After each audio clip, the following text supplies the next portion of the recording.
Assalamualaikum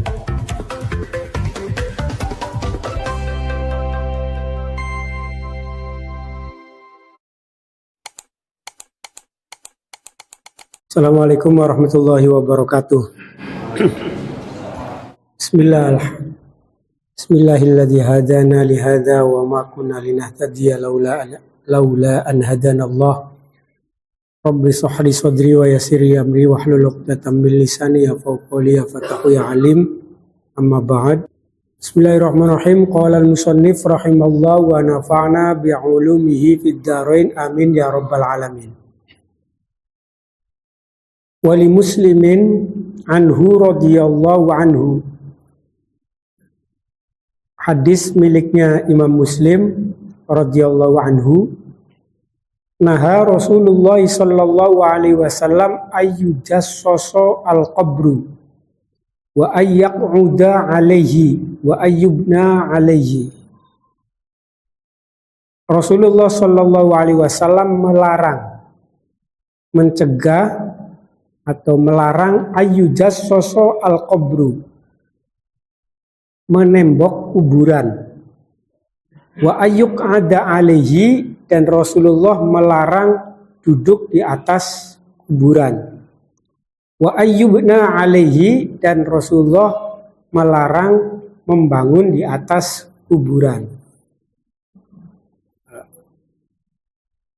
Di sini kalau kita tahu jassos atau menembok kuburan itu sepertinya di daerah kita atau di Indonesia itu sudah menjadi bagian dari tradisi ya. Tradisinya hampir semua makam itu ditembok, dibikin tembok.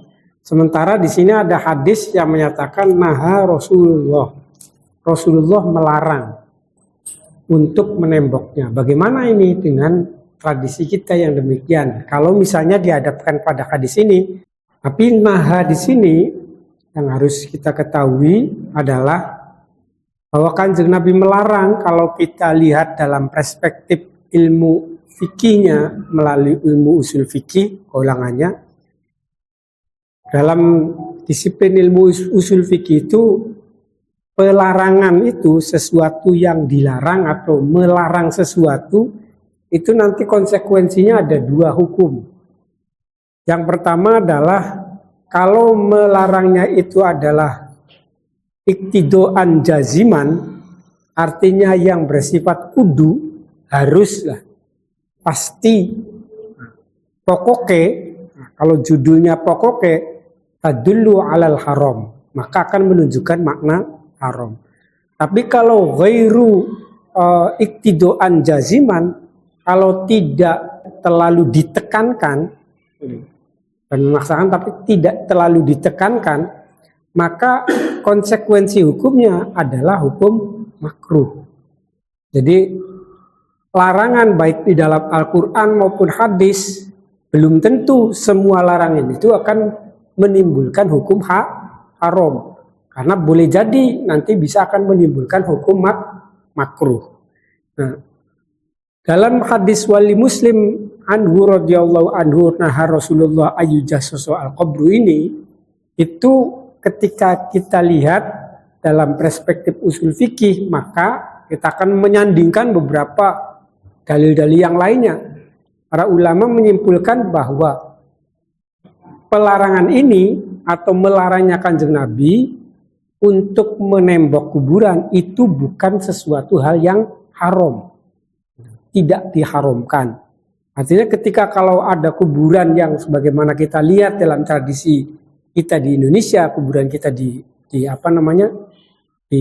tembok, maka itu hukumnya tidak haram, walaupun dalam hadis ini dikatakan kalimatnya naha Rasulullah, yang kemungkinan besar atau kemungkinan lain itu akan menunjukkan makna haram atau akan berkonsekuensi terhadap hukum haram.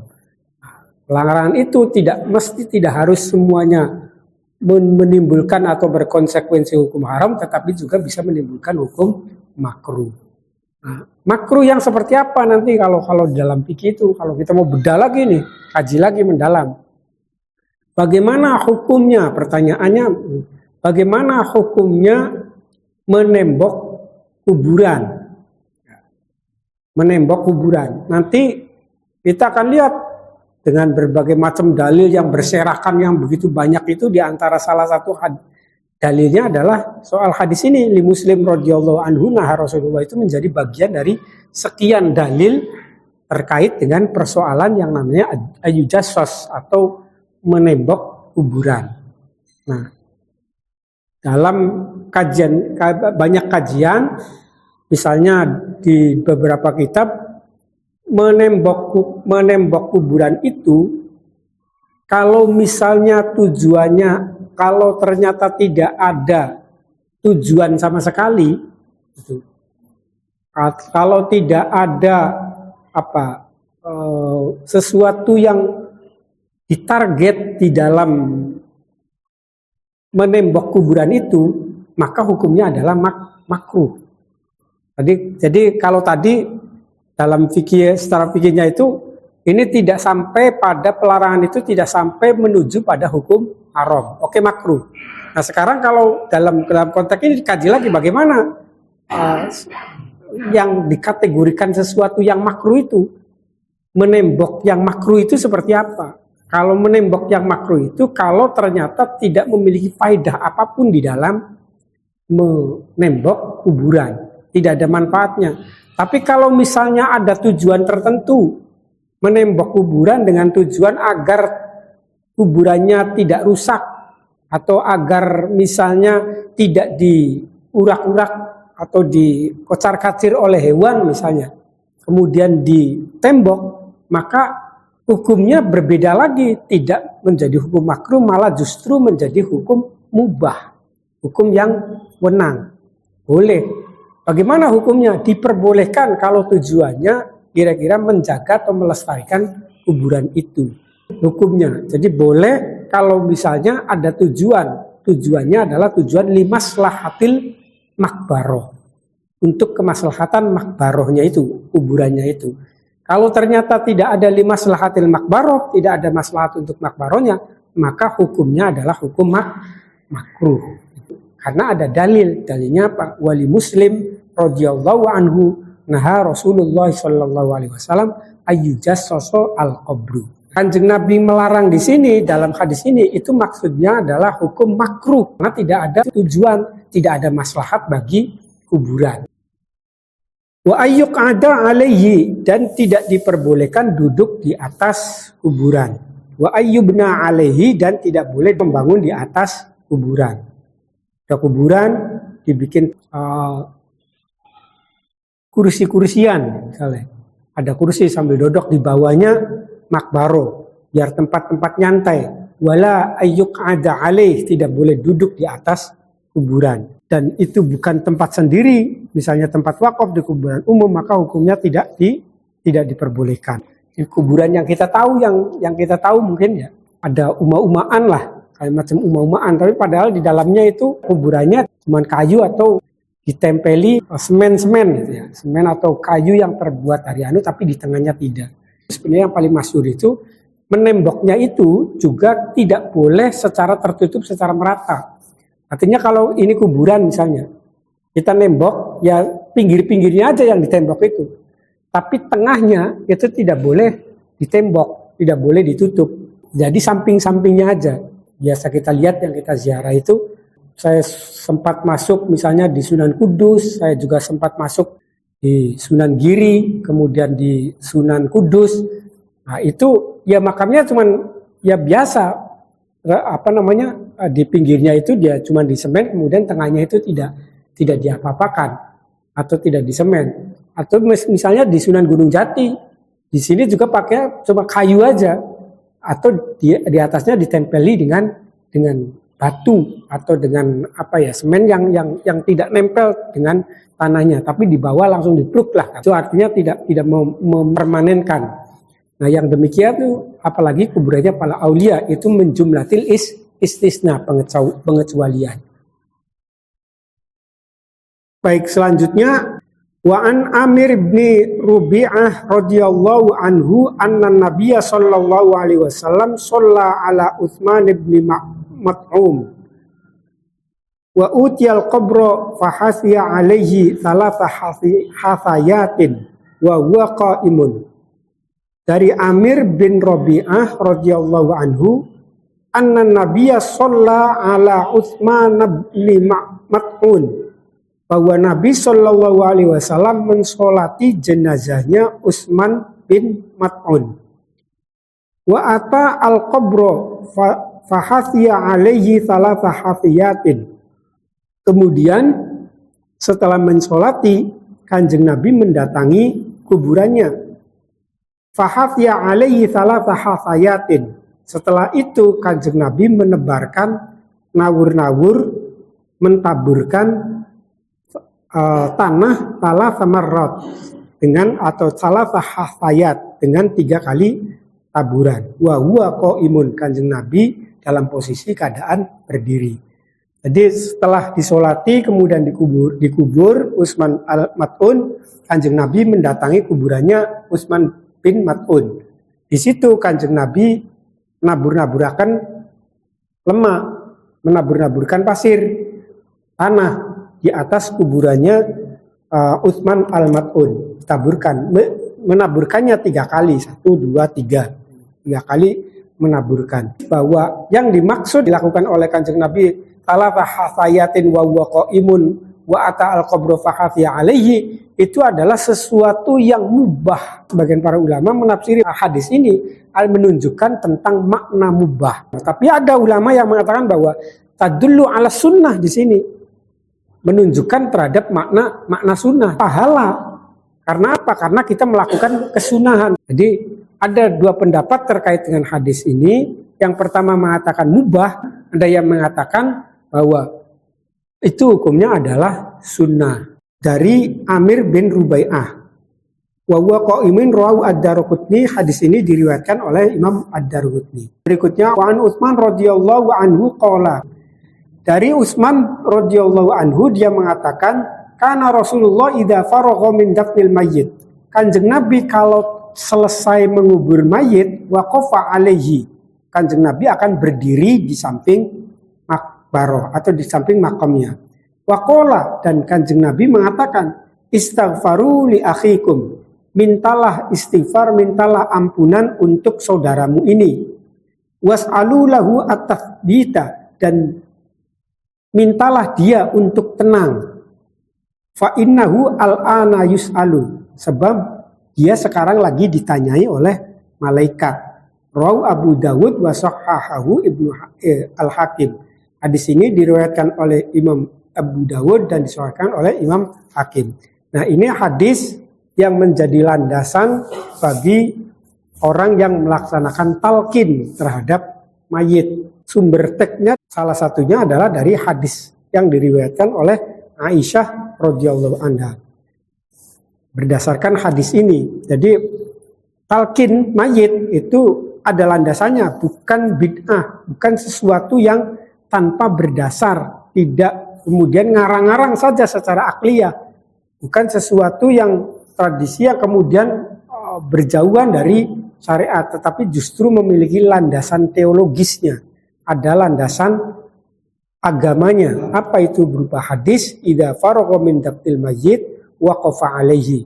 Kanjeng Nabi kalau selesai mengubur mayit, dia akan berdiri di atas kuburannya atau di samping kuburannya sambil mengatakan istaghfiru li akhikum. Ayo semuanya minta ampunan untuk saudaramu ini yang dikubur. Ayo semuanya minta istighfar, jaluk bareng-bareng pangapuran ning Gusti Allah supaya mayit iki dipangapura ning Gusti Allah. Was'alu lahu at-tathyib, dan mintalah dia agar dia tenang, jangan gelisah, jangan gundah, aja grogi, kira-kira tenang. Kenapa? Fa innahu al-ana yus'alu, karena sebab dia sekarang sedang ditanyakan. Mulanya ketika ditalkin itu biasanya orang yang mentalkin ngomongnya gini, hai fulan ibnu fulan, hai fulan, sampean aja kaget, sampean aja wedi-wedi, engkau anak makhluknya Gusti Allah, pada makhluknya kaya sampean. Orang mentalkin itu menguruki, ngajari si mayit seperti itu. Supaya apa? Supaya supaya dia tenang menghadapi pertanyaan-pertanyaan yang disampaikan oleh malaikat. Nah, di sini juga Kanjeng Nabi ngomong was'alu lahu at-tathbita, minta dia untuk tenang. Fa innahu al'ana yas'alu, sebab dia sedang ditanyai oleh malaikat. Rawu Abu Dawud wa sahahahu al-Hakim. Sebelum diuji oleh malaikat, apa yang akan ditanyakan oleh malaikat itu disampaikan, dikasihkan bocorannya di orang yang mengajari terhadap Anu. Supaya apa? Diharapkan bisa menjawab dengan lancar. Tapi ya tergantung nanti kalau kita ibaratkan orang yang selalu beramal soleh dengan banyak kemudian mati. Nah, di alam kubur itu menjadi orang cerdas. Dipai werus sepisan bae, itu langsung melotok. Tapi kalau di dunianya banyak melakukan dosa, lalu kemudian meninggal di sana, bagian orangnya cerdas, takoni malaikat jawabnya makanya ya orang nyangkol-nyangkol. Ketemu orang malaikat ya keder maning jawabnya apa? Karena dia tidak punya amal yang soleh. Alamnya sudah bukan alam yang kemarin lagi. Hadis berikutnya, wa'an Samrah bin Habib radhiyallahu anhu ahadut tabi'ina qala kanu yastahibbuna, salah satu tabi'in dia mengatakan kanu yastahibbuna, para sahabat itu senang idza sawiya alal mayyiti, ketika ketika kuburan itu sudah mulai rata, wan sarafa an-nasu, dan para pengiring sudah mulai akan bubar, ayyuqala inda qabrihi, dia mengatakan di atas kuburannya, ya fulan. Jadi ada kebiasaan atau ada sesuatu yang disukai oleh para sahabat. Apa itu? Ketika sudah mengubur mayit, kuburannya sudah rata, sudah selesai. Nah, orang-orang sudah mau bubar, itu kesenangan para sahabat adalah ayyuqala inda qabrihi. Mereka ngomong di atas kuburan. Apa yang diomongkan? Ya fulan, hai fulan, kul la ilaha illallah, katakanlah hai fulan, la ilaha illallah, katakan la ilaha illallah, salah tamarrat 3 kali. Omonganna, Rabbi Allah, Tuhanku adalah Allah. Wa dinil Islamu, dan agamaku adalah Islam. Wa Nabi Muhammadu, dan nabiku adalah Nabi Muhammad. Rawahu Sa'id bin Mansur mauqufan. Nah, ini isi talqinnya, apa yang diajarkan itu? Yang diajarkan adalah ya tadi, agar mayit diajari untuk mengatakan la ilaha illallah, mengatakan Allahu Rabbi, mengatakan dinil Islam, dan mengatakan Nabi Muhammad. Karena itu yang akan ditanyakan oleh malaikat. Ketika ditanyakan man rabbuka, maka jawabannya adalah Rabbi Allah. Ketika ditanyakan madinuk, apa agamamu? Ya dijawab dinil Islam, agamaku adalah agama Islam. Dan ketika ditanyakan man nabiyuka, siapa nabimu? Dijawab dengan Nabi Muhammadun, nabi saya adalah Nabi Muhammad. Nah, ini gambaran tentang bagaimana mentalkin. Walid Tabrani nahwahu min hadithi Abi Amamah marfu'an mutawwalan. Dari Imam Tabrani ada hadis yang sama dari hadis Abi Umamah secara marfu' dan panjang lebar. Wa an Furaidah bin Hasib wallahu a'lam bishawab. Sudah Isa, cakap nggih? Al-Fatihah. Alhamdulillah. Iyyaka na'budu wa iyyaka nasta'in. Assalamualaikum warahmatullahi wabarakatuh.